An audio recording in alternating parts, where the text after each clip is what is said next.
নমস্কার বন্ধুরা, শ্রী সঞ্জীবন বলছি। সঞ্জীবনী চ্যানেলে আপনাদের স্বাগত। আমরা প্রতিদিন এই আমাদের গেটের দুপাশে যে গাছগুলোকে দেখাই, আজকে সেই গাছগুলো নিয়েই ভিডিও।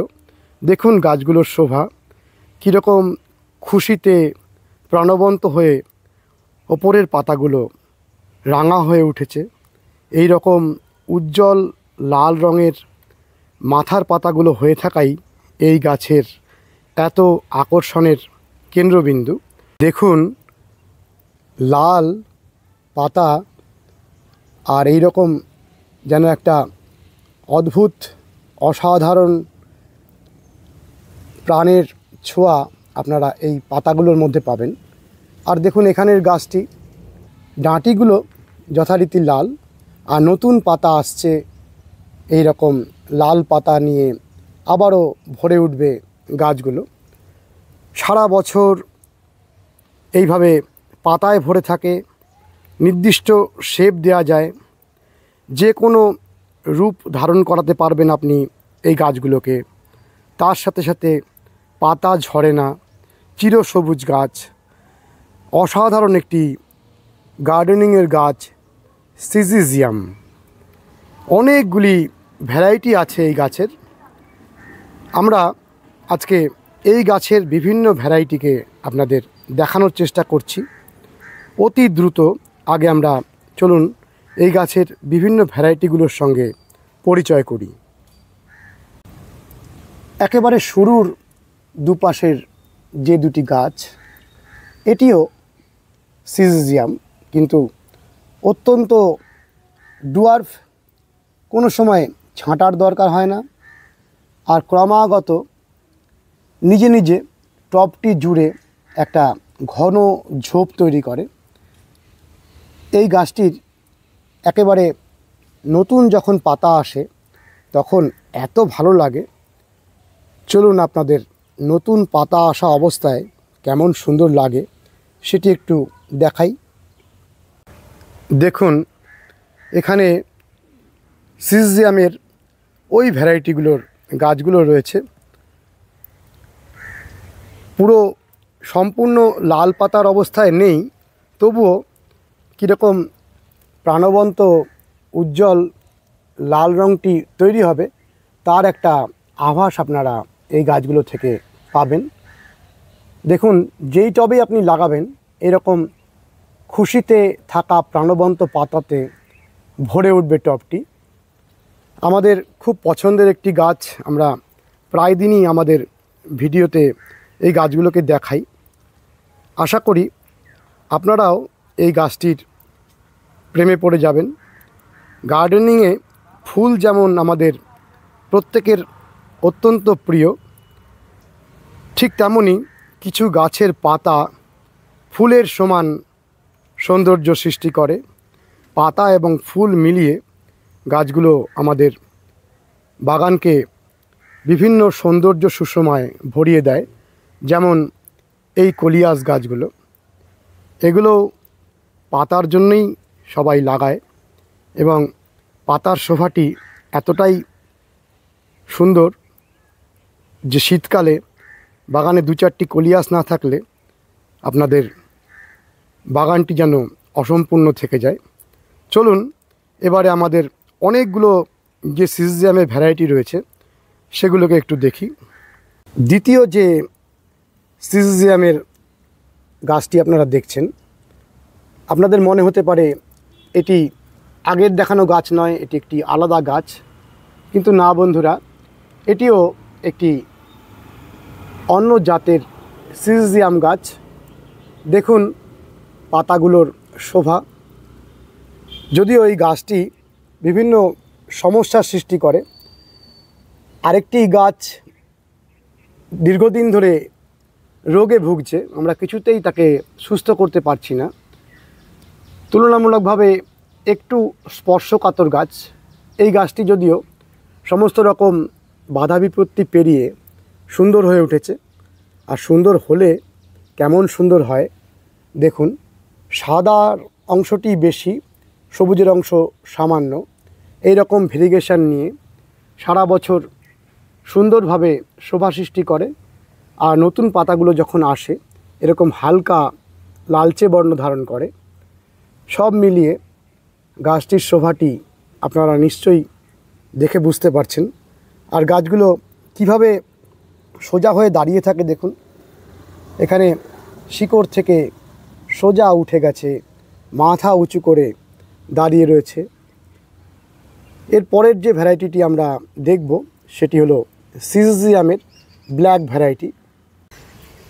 এটি দেখছেন সিজিয়াম ব্রড লিফের ব্ল্যাক ভ্যারাইটি। দেখুন কেন ব্ল্যাক বলা হচ্ছে না, একেবারে কালচে লাল বর্ণের পাতা। আপনারা বুঝতেই পারছেন যে এই ডিপ রেডের যে ভ্যারাইটিগুলো সেগুলোকেই ব্ল্যাক হিসাবে গণ্য করা হয়। আর পুরনো পাতাগুলোও দেখুন অনেকটাই কালচে বর্ণের। নতুন পাতাগুলো যখন আসে তখন এই যে লালটি সেটিও অনেক কালচে লাল, যেটি অন্যান্য সিজিয়ামের ক্ষেত্রে আপনারা দেখছেন যে লালের যে উজ্জ্বলতা সেটি অনেক বেশি উজ্জ্বল, কিন্তু ব্ল্যাক ভ্যারাইটির পাতাগুলোর মধ্যে কালচে লাল বর্ণ। এবং এই যে টুকটুকে লাল হয়ে যাওয়ার আগে পরে পাতার মধ্যে বিভিন্ন রঙের খেলা আপনি পরিলক্ষিত করবেন। এই বিভিন্ন রঙের খেলার মধ্যে আপনার মনটিকে সকালবেলায় রঙিন করে তুলবে এই গাছগুলো। আর ভিতরের যে প্রাণবন্ত সবুজ, তার মাথায় এই রকম টুকটুকে লাল পাতা আপনাকে তারুণ্যে ভরিয়ে দেবে। অর্থাৎ আপনি যত দুঃখেই থাকুন, যদি খুব ভালোভাবে গাছগুলোর পাতার দিকে তাকিয়ে থাকেন তাহলে খুশিতে ভরে উঠবে আপনার মন প্রাণ। আমাদের তো মনে হয় এই গাছগুলো যেন আমাদের অন্যতম প্রিয় বন্ধুর মতন। আসা যাওয়ার পথে আমাদের এত এনার্জি দেয়, আমরা আবারও গাছের প্রতি মনোনিবেশ করতে বাধ্য হই। আমরা খুশি নিয়ে বাড়িতে ঢুকি এবং খুশি নিয়ে বাইরে বেরোই। এই খুশিটি প্রদান করার জন্য এই গাছগুলোর প্রতি আমাদের অনেক অনেক ধন্যবাদ। এবারে দেখছেন বন্ধুরা, এই যে সিজিয়াম গাছগুলো, এগুলো ন্যারো লিফের সিজিয়াম গাছ, অর্থাৎ পাতাগুলো সরু লম্বা লম্বা। এই জন্য এই ভ্যারাইটিটি তুলনামূলকভাবে অনেক বেশি সৌন্দর্য সৃষ্টি করে। এই ন্যারো লিফ বলবার কারণ হলো ঠিক এই গাছটিরই অনুরূপ আরেকটি গাছ রয়েছে, সেটি হলো ব্রড লিফ, অর্থাৎ চওড়া বড় পাতা। এই বড় পাতার গাছটি আগে এসেছিল, পরবর্তীকালে এই ন্যারো লিফের গাছটি আসে এবং এই ন্যারো লিফের গাছটি আসার পরে ধীরে ধীরে এই ব্রড লিফের গাছগুলো আর মানুষ অতটা গ্রহণ করছেন না। দেখুন আপনাদের দেখিয়ে দিই পাশাপাশি দুটি গাছ। এটি হলো ন্যারো লিফের গাছ আর এটি হলো ব্রড লিফের গাছ। দেখুন একটা পার্থক্য আপনাদের প্রথমেই নজরে পড়বে। একই খাওয়ার, একই সার, সব কিছু দেয়া সত্ত্বেও এই গাছগুলোর মধ্যে নতুন পাতা আনার ক্ষমতা অনেক বেশি। ব্রড লিফের গাছগুলোর মধ্যে সবুজ অংশটি অনেক দিন পর্যন্ত বেশি থাকে, নতুন পাতা নিজে থেকে কম আসতে চায়। যখন আপনি গাছটিকে ছেঁটে দেবেন তারপরে আবার যথারীতি নতুন পাতা আসে।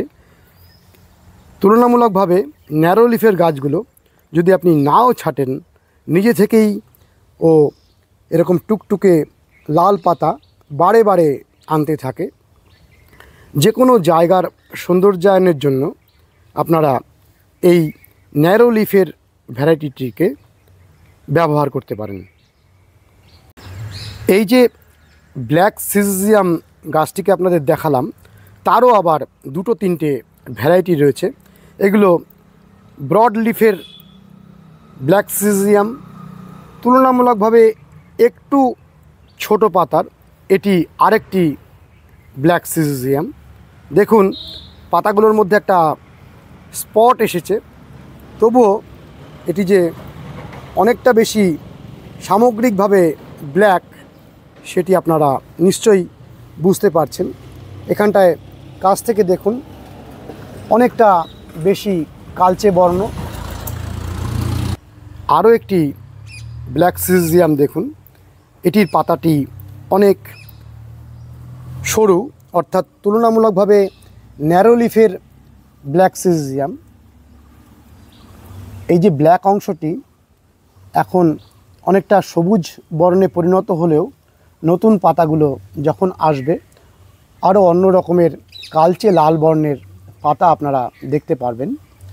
দেখুন আমরা অনেকগুলো সিজিয়ামের ভ্যারাইটিকে আপনাদের দেখালাম। এবারে আসি এই সিজিয়াম গাছগুলোর প্রাথমিক পরিচর্যার বিষয়ে। সিজিয়াম গাছগুলো পূর্ণ সূর্যালোকে রাখতে হবে, অর্থাৎ এ গাছের পছন্দ হলো পূর্ণ সূর্যালোক। পূর্ণ সূর্যালোক দেওয়ার সাথে সাথে এই গাছটির মাটির মধ্যে সবসময় ময়েশ্চার পছন্দ করে, অর্থাৎ আপনি যদি টবের মধ্যে এই গাছটিকে লাগান তাহলে সব সময় প্রচুর পরিমাণে জল দেবেন। একেবারে খটখটে শুকনো মাটি হলেই গাছটির পাতার মধ্যে তার ছাপ পড়ে। আবার এটি মনে করার কোনো কারণ নেই, আপনি যদি এই গাছটিকে লাগিয়ে জল দিতে থাকেন আর গোড়ায় যদি জল দাঁড়িয়ে যায় তাহলেও কিন্তু এই গাছটির ক্ষেত্রে বিপদ। অর্থাৎ ড্রেনেজ সিস্টেম যেন খুব ভালো হয়। টবের তলায় হাড়ি ভাঙা স্টোন চিপ বালি দিয়ে যে আমরা ড্রেনেজ সিস্টেমটি করি যাতে জলটি দ্রুত বেরিয়ে যায়, সেই ব্যবস্থাটি কিন্তু আপনি অবশ্যই করবেন। জল যদি দ্রুত বেরিয়ে যায় তারপরেও মাটির মধ্যে যদি ময়েশ্চার থাকে তবেই দেখবেন অসাধারণভাবে এই রকম শোভা সৃষ্টি করবে। সেই জন্য যতটা বেশি সম্ভব মাটি তৈরির সময় জৈব পদার্থের উপস্থিতি খুবই জরুরি। যেমন ধরুন আপনি যদি 50 ভাগ মাটি এবং 50 ভাগ গোবর সার বা পাতা সার এই ধরনের কোনো কম্বিনেশন করেন, অর্থাৎ জৈব পদার্থের উপস্থিতি 50 ভাগ, তাহলেই দেখবেন মাটিটি থাকবে ভেজা ভেজা, ময়েশ্চার ধরে রাখবে। এর ফলে গাছগুলো খুব খুশিতে বড় হবে। অন্যান্য যে চাহিদা, খুব বেশি কোনো চাহিদা নেই। অন্যান্য গাছের ক্ষেত্রে আমরা যেইভাবে গাছের মূল খাদ্য নাইট্রোজেন, ফসফরাস, পটাশ দিই সেইভাবেই দেবেন। মাঝে মাঝে তরল জৈব সার হিসাবে খোল পচার জল, অর্থাৎ কেমিক্যাল সার দিলে আপনারা একটা ব্যালেন্স এনপিকে সার গোড়ায়, যে এনপিকে সারগুলোর মধ্যে 15-15-15 রয়েছে বা 19-19-19 রয়েছে বা 20-20-20 রয়েছে, সেই ধরনের সারগুলো ব্যবহার করলেই গাছের সামগ্রিক চাহিদা মিটে যাবে। আর প্রতি 1 মাস পরে পরে আপনি গাছের মধ্যে লিটারে 2 থেকে 5 গ্রাম পরিমাণের মধ্যে, আমরা একটু কম পরিমাণে দিতে বলবো, 2 গ্রাম হিসাবে ম্যাগনেসিয়াম সালফেট প্রয়োগ করবেন। তাহলে এই পাতার মধ্যে প্রাণবন্ত রূপটি আপনি দেখতে পাবেন। ন্যারো লিফের চারাগুলোকে দেখুন বন্ধুরা, এই ছোট চারাতেও ওই যে দ্রুত মাথার পাতাগুলো লাল হয়ে যাওয়ার ক্ষমতাটি দেখিয়ে দিচ্ছে। ব্রড লিফের ক্ষেত্রে কিন্তু সেই দ্রুত মাথার পাতাগুলো লাল হয়ে যাওয়ার ক্ষমতা তুলনামূলকভাবে কম। এই জন্য আপনারা বর্তমানে যদি গাছগুলো সংগ্রহ করতে চান তাহলে অতি অবশ্যই এই ন্যারো লিফটির দিকে বেশি আকর্ষিত হবেন। আর টবের মধ্যে যদি খুব সহজে মেনটেন করতে চান, নিজে থেকেই বুশ হবে, তাহলে এই ডুয়ার্ফ হাইব্রিড ভ্যারাইটিটিকে অবশ্যই সবার আগে অগ্রাধিকার দেবেন। বন্ধুরা, অনেক দিন ধরে সিজিয়াম গাছগুলোকে করার সূত্র ধরে আপনাদের বলছি, এই গাছগুলো কিন্তু খুব অল্প পোকামাকড়ের দ্বারা আক্রান্ত হয়। আমাদের বাগানে আমরা যেহেতু গাছগুলোকে প্রতিদিন স্নান করিয়ে দিই সকালবেলায়, আমরা কিন্তু কখনোই দেখি না কোনো বড়সড় কোনো কীটের আক্রমণ হতে। তবুও যদি মনে করেন যে গাছগুলোকে পাতার মধ্যে পোকার আক্রমণ থেকে আপনারা বাঁচাতে চান, তাহলে যেরকম আমরা পোকা তাড়ানোর ওষুধ নিম তেল জৈব কীটনাশক হিসাবে ব্যবহার করি, সেগুলো মাসে একবার করে ব্যবহার করবেন। আর যদি কখনো মনে করেন যে আরও একটু সচেতন হয়ে আমরা পোকা তাড়াতে চাই, তাহলে কাকা বা এই ধরনের যে কীটনাশকগুলো রয়েছে, যেগুলো অত কড়া কীটনাশক নয়, সেগুলোর প্রয়োগেই এই গাছগুলোর পাতা অবিকল থেকে যাবে। আমাদের এখানে পাতাগুলো দেখেই বুঝতে পারছেন যে কত বড় একটা গাছের মধ্যে একটা পাতাও কিন্তু কীটের দ্বারা আক্রান্ত নয়। এখানে এই টবটির মধ্যে গাছটি কত বড় চেহারা নিয়েছে দেখুন, বিরাট বড় চেহারার গাছটি এই টবটির মধ্যে দাঁড়িয়ে রয়েছে, কিন্তু একটি পাতাও কীটের দ্বারা আক্রান্ত নয়। তাহলে বুঝতে পারছেন যে গাছের পাতা অতিরিক্ত কীটের পছন্দ, সেরকম গাছ সিজিয়াম নয়।